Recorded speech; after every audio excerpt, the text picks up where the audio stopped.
Good morning, I'm Taylor Wilson, and today is Saturday, July 13th, 2024. This is The Excerpt. Today, what older Americans and caregivers want as voters, plus a charge against Alec Baldwin in the shooting death of cinematographer Halyna Hutchins has been dismissed. And we look at new research about preventable cancer. Older Americans are often caregivers, and they vote. I spoke with USA Today health reporter Karen Weintraub to learn more about what older Americans want out of this election. Karen, thanks for hopping on. Thanks for having me. So, Karen, what does polling and data tell us about older Americans and caregivers and what they really want out of this election? Yeah, so a large number of people, especially people over 50, but also younger people, care for other people in their lives. So their parents, their children, their grandchildren, and they vote. People over 50 are much more likely to vote than younger people. They're more committed to voting. Something like 90% of people in these polls that AARP did in swing states said that they were going to vote and that there was no doubt in their mind that they were going to vote. So whereas other people sort of vacillate a little bit or, yeah, maybe, I think the over 50 are really committed to voting. You spoke with several caregivers. Would you just tell us a bit about Sandy Haas, her story as a caregiver, and kind of how she lands politically around some of these issues? Sure. So she is more than a foot shorter than her husband, who was a police officer, big guy, used to being strong and tough. And now he's substantially disabled. He uses a wheelchair and needs help transferring from that wheelchair into his bed, needs help showering, needs help with the tasks of daily living.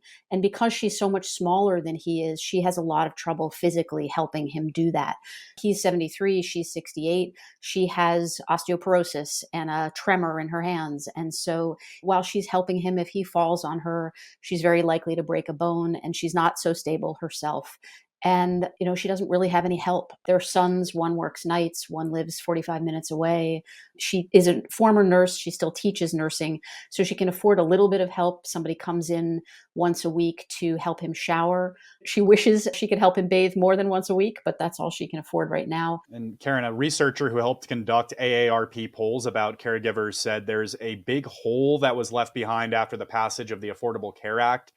Can you help us understand what he means by that? Yeah, so the ACA doesn't cover nursing home care, and it doesn't always cover at-home care. Some states will allow family caregivers. If I took care of my aging parents, for instance, I could get paid as a caregiver, as their caregiver in some states, but not others.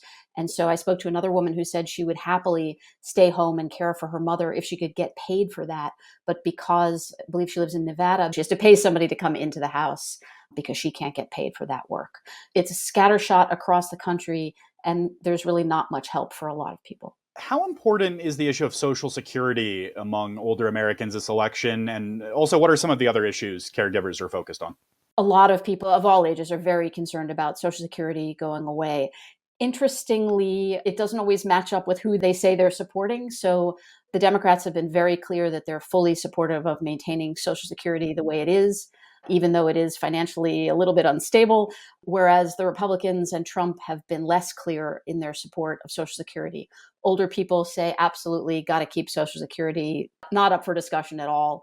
A large percentage of people say that. And yet also a large percentage of people, particularly in the 50 to 65 age range, support Trump. He's winning in that group at the moment in polling. So people aren't always consistent on that. The over 85s go for Biden, but younger people in the over 50 group tend to side with Trump at the moment. And beyond Social Security, are there any other issues that caregivers are really honing in on, in particular this election cycle? Medicare, same thing. People want their Medicare to be there. Drug prices, it's a huge issue for a lot of people. Biden has worked to lower prices of some drugs, but there's still, a huge cost for a lot of people. And medical costs are still the leading cause of bankruptcy in America.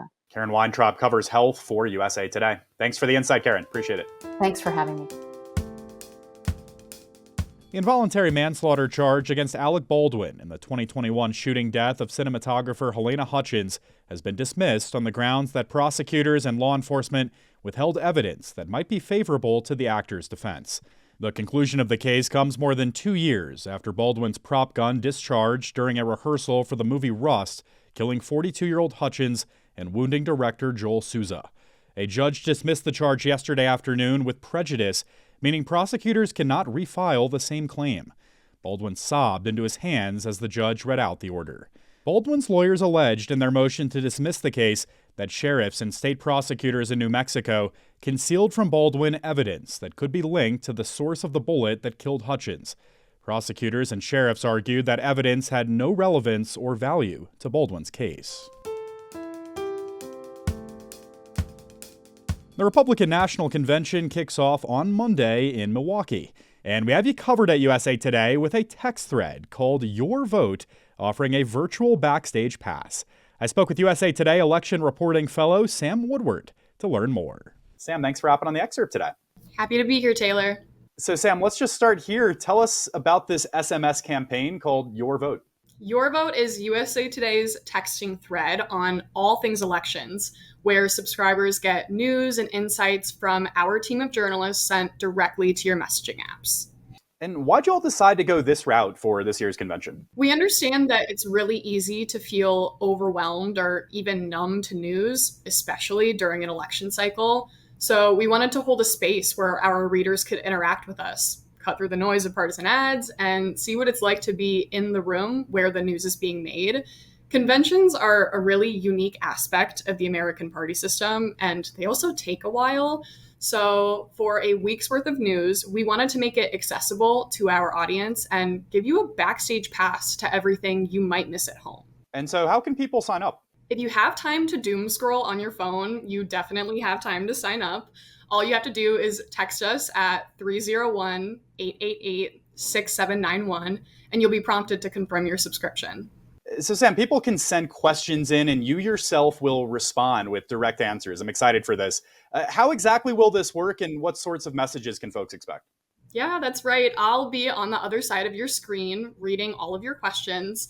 It kind of works the same way it would if you were texting your resident politically savvy friend.